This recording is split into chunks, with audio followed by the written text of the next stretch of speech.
Hello everybody, my name is Hassan Doumbia.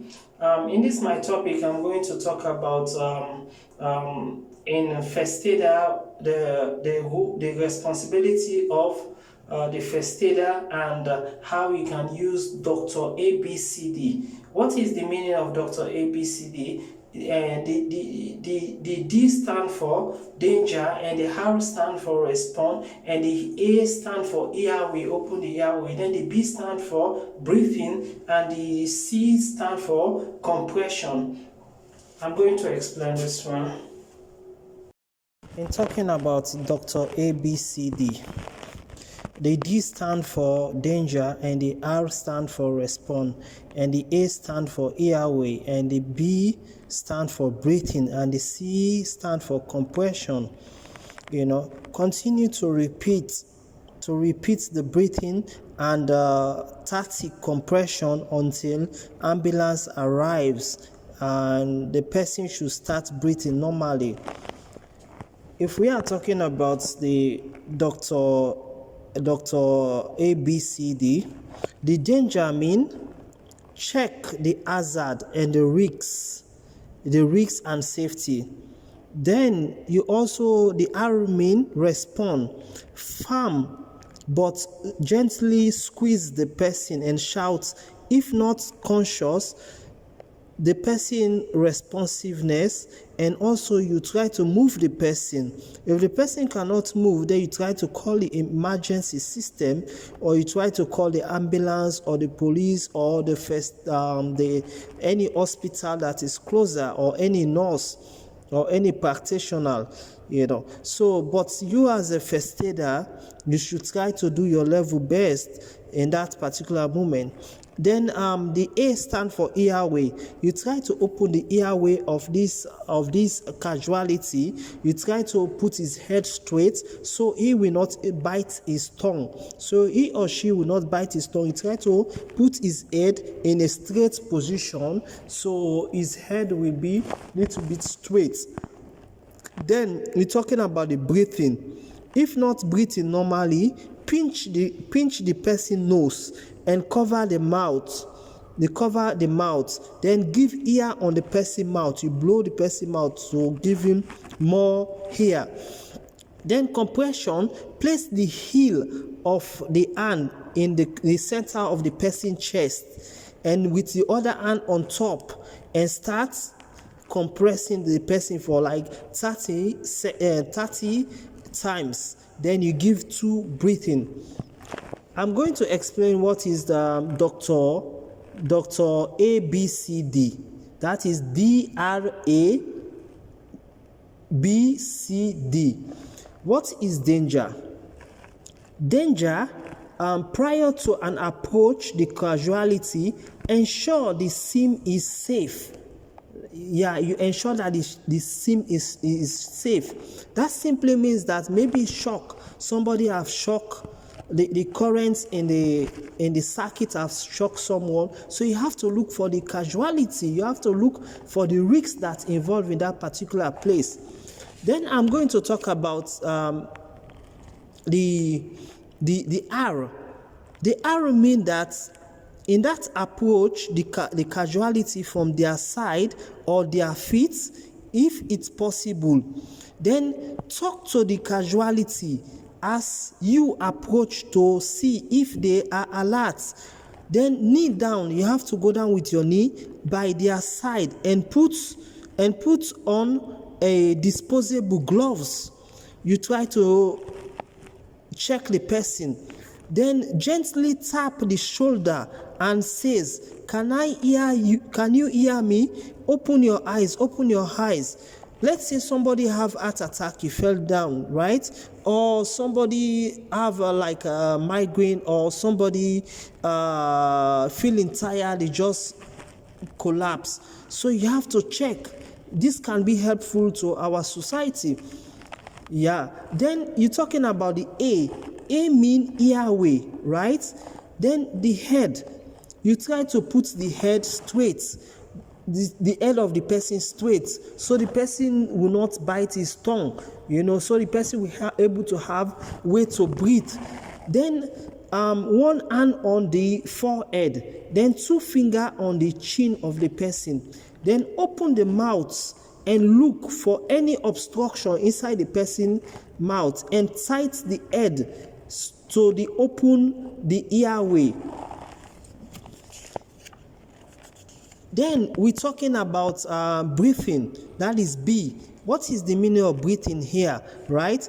Look and listen and feel the breathing of the person, of the casualty. Then look for any movements of the chest, whether the person is breathing, his chest might be moving. Then listen for any air that is coming out from the person's nose. Then you try to feel if this person is breathing. Then if the casualty is not breathing, then you have to call the police or call the hospital so they can come and pick this person. But prior to that, you have already called before. If you cannot handle the situation, then it is also important to understand that up to 40% of cardiac arrest victims, agnal gas are present. This will indicate that your casualty is not breathing. Then agnal gas peak is breathing described as the frequent and irregular breathing. Then we're talking about the meaning of C.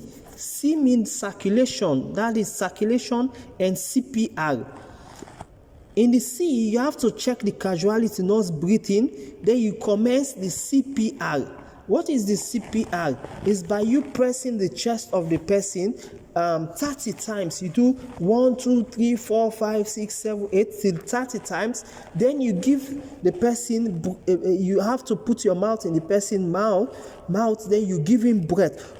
You give him like 2 times. Then you go another one till the person able to gain his consciousness.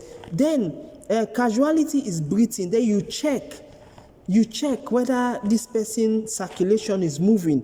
Then do the head till the person survive. Yeah.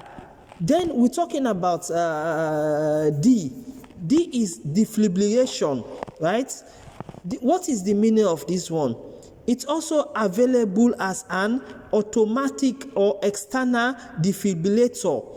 Should be used alongside the CPR, right? Like this defibrillator, you can use is a new model of electronics that you can put on the person's chest. He can do the CPR for himself, right? You just need to put it in the person's chest. You put it in the right chest, then you put it in the side.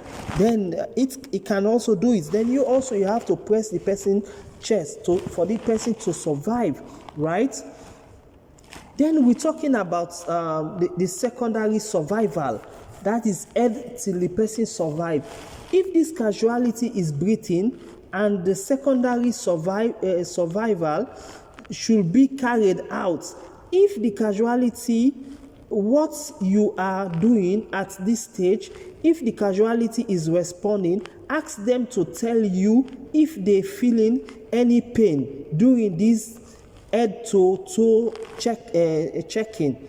You have to check this person head. That is number 1. You have to check the head, the face, the neck, the chest, the arm or the hand, the spring, the pelvis, the abdomen, the leg, and the feet. You have to check them. If are you feeling pain? If the person do any signs, that means he has a pain in his hand or his feet. Anywhere in church, if the person do any action, you know that there is something wrong with there. Yeah. So then also, after this person, how to do a recovery position. How to do a recovery position. First of all, in doing this recovery position, after conducting the primary and secondary survey, the casualty who is breathing normally or injured, immediately place the casualty into a recovery position. This will help the casualty to maintain the airway open, and it also helps the excretion, such as vomiting or to drain from his mouth. So when you put it in a recovery position, for example, you put the right hand in the person's chin or jaw, then you try to roll the person around so the person will lie down on his right hand while his left hand is in his chin. So that is called the recovery position. As you can see in this picture, you have stage 1, you have stage 2, you have stage 3, and stage 4. Yeah.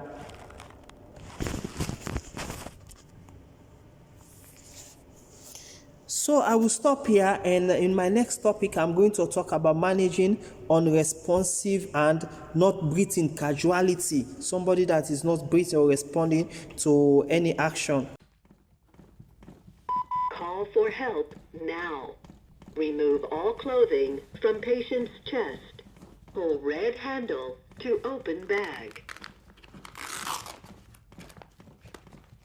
Look at pictures on pads. Peel one pad off blue plastic. Apply pad to bare skin, exactly as shown in the picture. Press pad firmly. Peel other pad off blue plastic. Apply pad to bare skin, exactly as shown in the picture. Evaluating heart rhythm. Stop compression, Susan. Stand back. Stand by. Stand clear, everyone. Shock. Everyone clear. Do not touch patient. Stand back. Delivering shock. Shock delivered. Provide chest compressions and rescue breaths.